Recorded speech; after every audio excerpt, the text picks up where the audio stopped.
Cynllun Hawliau Pobl Anabl Cymru, ein camau gweithredu tymor-byr.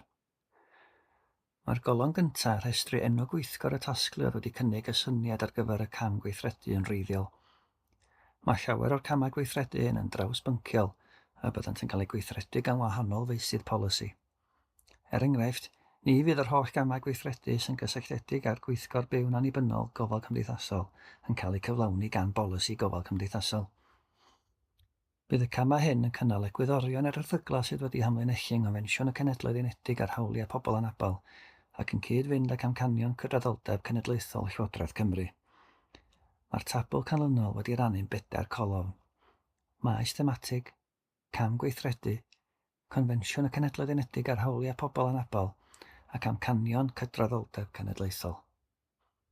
Cymdegaethau a lleoedd. Teithio.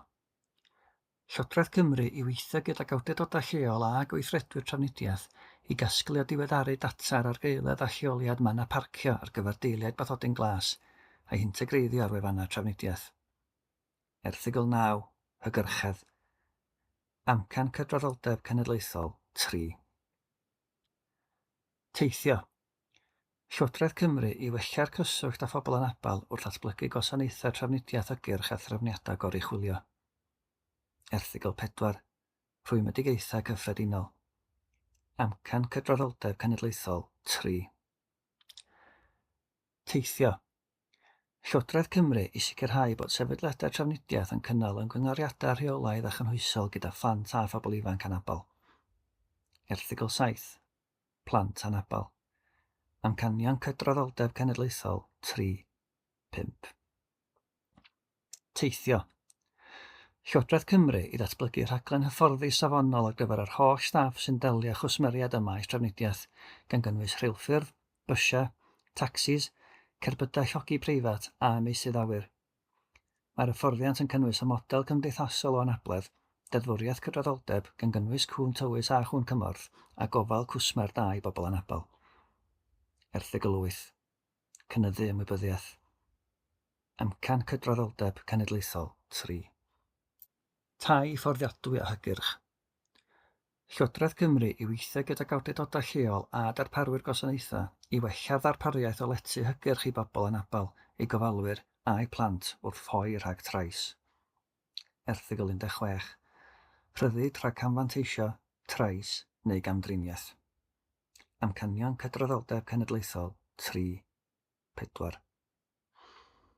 Tai fforddiadwy a hygyrch.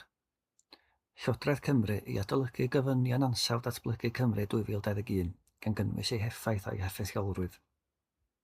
Erthygl 28. Safon byw ddigonol a diogelwch cymdeithasol. Amcanion cydraddoldeb cenedlaethol 2.3.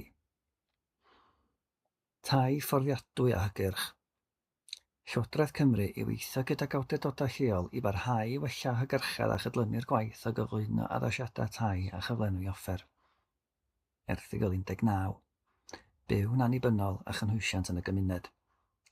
Amcanion cydraddoldeb cenedlaethol 3.2. Tai fforddiadwy a hygyrch. Llywodraeth Cymru i weithio gyda sefydliadau tai i helpu ledaenu gwybodaeth fwy hygyrch am dai bobl anabl, gan gynnwys y rhai sydd wedi hallgau yn digidol. Erthygl 21. Rhyddid mynegiant a barn a mynediad i wybodaeth. Amcan cydraddoldeb cenedlaethol 3. Tai fforddiadwy a hygyrch. Llywodraeth Cymru i weithio gyda sefydliadau ac arbenigwyr pobl anabl i gynllunio a darparu hyfforddiant i sefydliadau tai. Erthygl 4. Rhwymoedigaethau cyffredinol. Amcan cydraddoldeb cenedlaethol 3. Tai fforddiadwy a hygyrch. Bydd Llywodraeth Cymru'n trafod â phobl anabl i ddeall y rhwystra penodol rhag cael tai, enghraifft ar gyfer aelodau anabl y gymunedau Sipsiwn, Roma a Theithwyr. Erthygl 19. Byw'n annibynnol a chynhwysiant yn y gymuned. Amcan cydraddoldeb cenedlaethol 2. Y model cymdeithasol o anabledd. Llywodraeth Cymru i adlewyrchu'r model cymdeithasol o anabledd yn ei dull gweithredu ar gyfer caffael cymdeithasol gyfrifol. Erthygl 4. Rhwymoedigaethau cyffredinol. Amcan cydraddoldeb cenedlaethol 2. Y model cymdeithasol o anabledd. Llywodraeth Cymru i adolygu a diwygio polisïau presennol i sicrhau nad ydynt yn creu rhwystrau pobl anabl. Cynnwys pobl anabl yn y gwaith o gynllunio, gweithredu a monitro polisïau, arferion a gweithdrefnau newydd a gwell. Erthygl 4. Rhwymedigaethau cyffredinol. Amcanion cydraddoldeb cenedlaethol 2. 5. Cyflogaeth, incwm ac addysg. Cyflogaeth ac incwm. Hyrwyddwyr cyflogaeth pobl anabl Llywodraeth Cymru i gyfeirio cyflogwyr at wybodaeth, cyngor ac arweiniad ar arferion recriwtio a gweithio teg, hyblyg a chynhwysol. Erthygl 27. Gwaith a chyflogaeth. Amcan cydraddoldeb cenedlaethol 6. Cyflogaeth ac incwm. Llywodraeth Cymru i ymgysylltu â chyflogwyr, undebau, sefydliadau pobl anabl a'r cyhoedd i godi ymwybyddiaeth a hawliau cyflogaeth pobl anabl, i herio stereoteipia ac i wella dealltwriaeth a fanteision cyflogi gweithlu amrywiol a'r cymorth sydd ar gael i wneud hyn.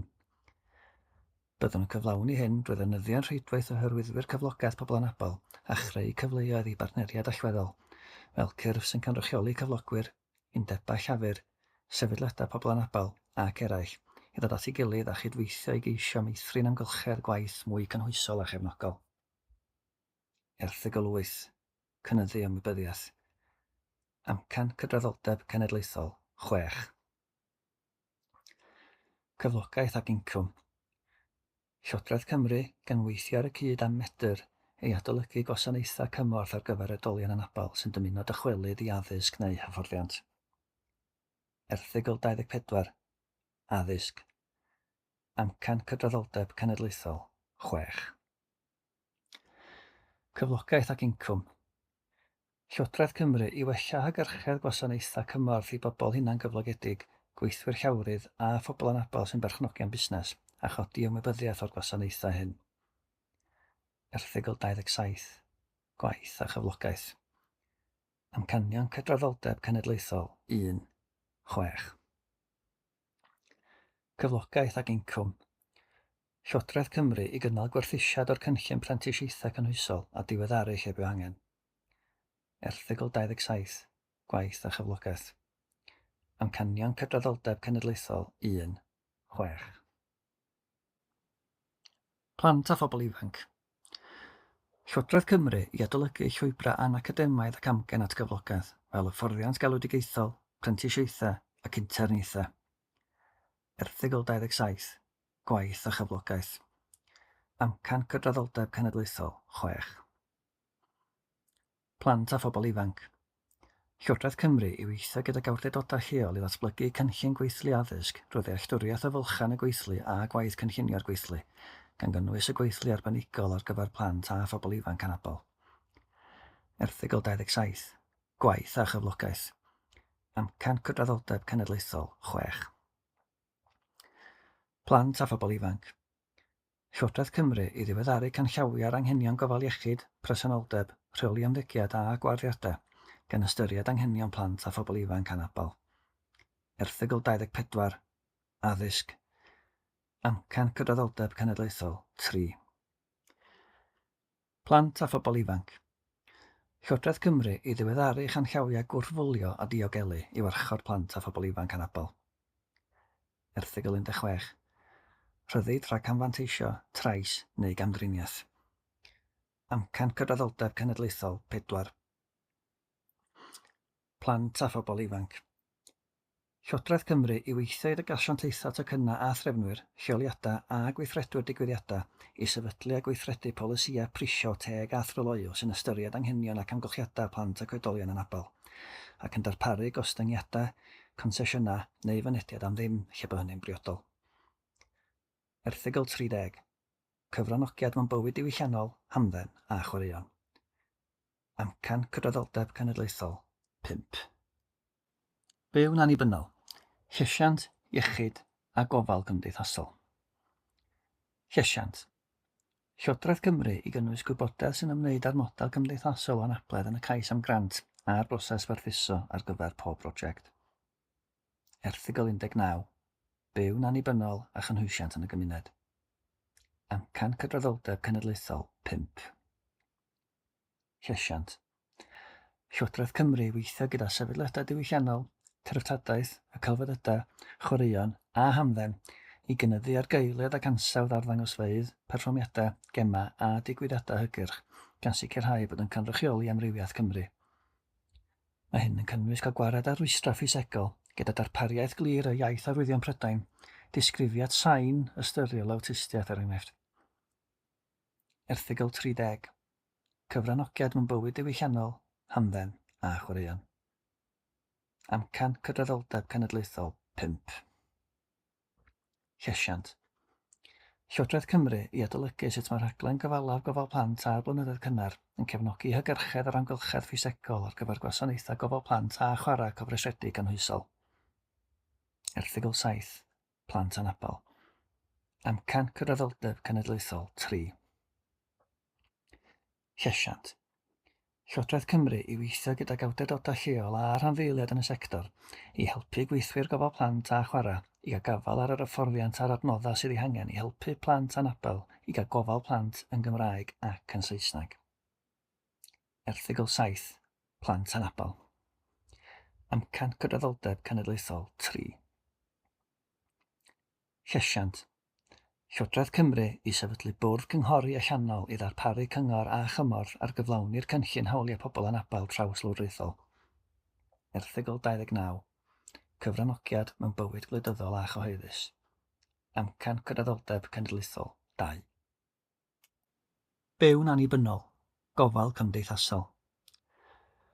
Llywodraeth Cymru i gydweithio sefydliadau pobl anabl i ddylunio a darparu ffrwd gyllido newydd sy'n mynd i'r afal ag anghenion gofal cymdeithasol. Erthygl 19. Byw'n annibynnol a chynhwysiant yn y gymuned. Amcan cydraddoldeb cenedlaethol 3. Byw'n annibynnol, gofal cymdeithasol. Llywodraeth Cymru i gynnwys plant ac oedolion anabl wrth ystyried sut i fwrw ymlaen â gwaith i wreiddio hawliau pobl anabl. Erthygl 4. Rhwymedigaethau cyffredinol. Amcanion cydraddoldeb cenedlaethol 2. 5. Byw'n annibynnol, gofal cymdeithasol. Llywodraeth Cymru i weithio gyda phobl anabl ar ganfyddiadau astudiaeth dichonoldeb a ganolfan genedlaethol byw'n annibynnol. Erthygl 19. Byw'n annibynnol a chynhwysiant yn y gymuned. Amcan cydraddoldeb cenedlaethol 5.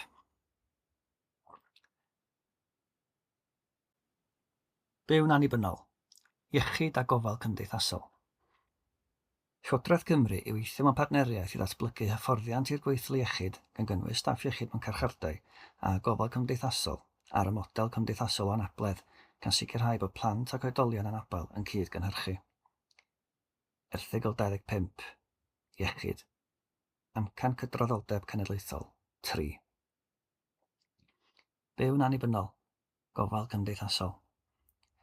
Llywodraeth Cymru i barhau i weithio gyda'r holl darparwyr gan gynnwys awdurdodau lleol i sicrhau bod unigolion anabl yn gallu byw yn annibynnol gartre, lle bynnag y bod hynny'n bosibl. Erthygl 19. Byw'n annibynnol a chynhwysiant yn y gymuned. Amcan cydraddoldeb cenedlaethol 3. Byw'n annibynnol. Iechyd. Llywodraeth Cymru i ddatblygu polisi ar gyfer mynediad prydlon i iaith arwyddion Prydain ar gyfer babanod a phlant byddar a'i teuluodd. Erthygl 25. Iechyd. Amcanion cydraddoldeb cenedlaethol 3. 5. Byw'n annibynnol. Iechyd a gofal cymdeithasol. Llywodraeth Cymru i weithio gyda'i harogaethau a'i rheoliddwyr gofal iechyd a gwasanaethau gofal cymdeithasol i wreiddio'r model cymdeithasol o anabledd mewn canllawia ar gyfer tima arolygu. Erthygl 25. Iechyd. Amcan cydraddoldeb cenedlaethol 3. Byw'n annibynnol. Iechyd a gofal cymdeithasol. Llywodraeth Cymru i gynnwys grŵp gorchwil a gorffen i adolygu'r defnydd a fesurau economaidd iechyd gan gynnwys blynyddoedd bywyd addaswyd yn ôl ansawdd a blynyddoedd bywyd addaswyd yn ôl anabledd, sy'n effeithio ar benderfyniadau ynghylch dyrannu adnoddau gwasanaeth iechyd cenedlaethol Cymru i archwilio unrhyw effaith wahaniaethol ar bobl anabl a gwneud argymhellion ar gyfer unrhyw newidiadau angenrheidiol. Erthygl 5. Cydraddoldeb a pheidio gwahaniaethu. Amcan cydraddoldeb cenedlaethol 3. Cyfiawnder ac amgylcheddau cefnogol. Mynediad at gyfiawnder. Is-adran cydraddoldeb a hawliau dynol Llywodraeth Cymru i gyfrannu cyllid i'r ymgyrch mae Casineb yn brifo Cymru 2025-2027 gan sicrhau bod ffocws ar droseddau yn erbyn pobl anabl. Erthygl 16. Rhyddid rhag camfanteisio, trais neu gamdriniaeth. Amcan cydraddoldeb cenedlaethol 4. Mynediad at gyfiawnder. Llywodraeth Cymru i adolygu adroddiad y Pwyllgor Rhyngwladol ar Hawliau Pobl Anabl 2024 a'i argymhellion a'i rhoi ar waith lle bod hynny'n berthnasol. Erthygl 35. Adroddiadau gwladwriaethau sy'n barti. Amcan cydraddoldeb cenedlaethol 2. Mynediad at gyfiawnder. Rhoi mynediad cyfartal i ddioddefwyr a goroeswyr anabl at wasanaethau a rheini wasanaethau croesdoriadol o ansawdd uchel, y darperir adnoddau priodol ar ei cyfer sy'n seiliedig ar gryfderau ac sy'n ymatebol ledled Cymru. Erthygl 16. Rhyddid rhag camfanteisio, trais neu gamdriniaeth. Amcanion cydraddoldeb cenedlaethol 3. 4. Mynediad at gyfiawnder. Llywodraeth Cymru i helpu pobl anabl i ddeall beth yw trosedd Casineb neu gyfeillio, sut i roi gwybod am y troseddau hyn a ble gael cymorth, drwy gydweithio â phobl anabl a sefydliadau pobl anabl. Erthygl 8. Cynyddu ymwybyddiaeth. Amcan cydraddoldeb cenedlaethol 4. Mynediad at gyfiawnder. Llywodraeth Cymru i gyflwyno sylwadau Lywodraeth y Deyrnas Unedig i wellau'n mynediad at ddata ar y boblogaeth anabl mewn carchardai, gan gynnwys merched sydd yn y carchar yn Lloegr. Erthygl 31. Ystadegau a chasglu data. Amcan cydraddoldeb cenedlaethol 2. Mynediad at gyfiawnder. Llywodraeth Cymru i sicrhau bod y fforddiant priodol ar y model cymdeithasol o anabledd ar gael ar gyfer staff iechyd ac addysg sy'n gweithio mewn carchardai, ac i gyflwyno sylwadau a asiantaethau partner ar bwysigrwydd hyfforddiant lle mae Llywodraeth y Deyrnas Unedig sy'n gyfrifol am staff cyfiawnder. Erthygl 4. Rhwymedigaethau gyffredinol. Amcan cydraddoldeb cenedlaethol 2. Mynediad at gyfiawnder. Llywodraeth Cymru i sicrhau bod hawliau ac anghenion pobl anabl yn cael eu hadlewyrchu yn sylwadau ehangach i Lywodraeth y Deyrnas Unedig ar faterion cyfiawnder, yn enwedig ar faterion allweddol sy'n creu rhwystra o ran cael mynediad at gyfiawnder. Erthygl 13. Mynediad i gyfiawnder. Amcan cydraddoldeb cenedlaethol 3. Mynediad at gyfiawnder. Llywodraeth Cymru i sicrhau bod carcharorion yn cael eu asesu'n briodol ac yn gynnar mwyn gwella mynediad at addysg yng Nghymru. Byddai'r asesiad wedi gyfyngu gyfathrebu at ddibenion addysg. Erthygl 24. Addysg. Amcanion cydraddoldeb cenedlaethol 1, 3, 5.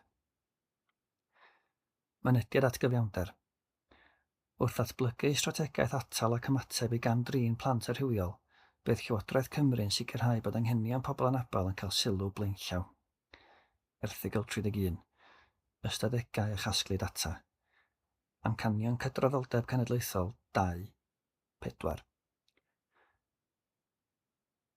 Mynediad at wasanaethau. Llywodraeth Cymru i addysgu themau ym meysydd y wasg, gwasanaethau cyfreithiol a staff am model cymdeithasol o anabledd. Erthygl 8. Cynyddu ymwybyddiaeth. Amcan cydraddoldeb cenedlaethol 2. Mynediad at wasanaethau. Llywodraeth Cymru i addysgu'r ysgrifenyddion y cabinet, gweinidogion a'i staff am y model cymdeithasol o anabledd. Erthygl 8.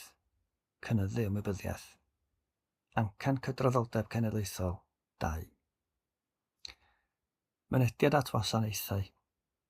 Bydd Llywodraeth Cymru'n cydweithio sefydliadau pobl anabl i ddatblygu ymgyrch gyhoeddus i herio ableddiaeth, i hybu agweddau cadarnhaol, i fynd i'r afal a rhwystro iaith i gymuned iaith arwyddion Prydain Fyddar a siaradwyr Cymraeg, ac yn canolbwyntio ar gonfensiwn y Cenhedloedd Unedig ar hawliau pobl anabl, gan dynnu sylw at yr hawl i fyw'n annibynnol a rhwystra cymdeithas heb arian parod. Erthygl 8. Cynyddu ymwybyddiaeth. Amcanion cydraddoldeb cenedlaethol 2, 5. mynediad at wasanaethau.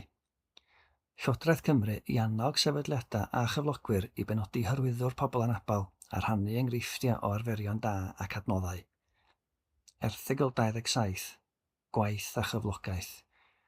Amcanion Cydraddoldeb Cenedlaethol 2.6.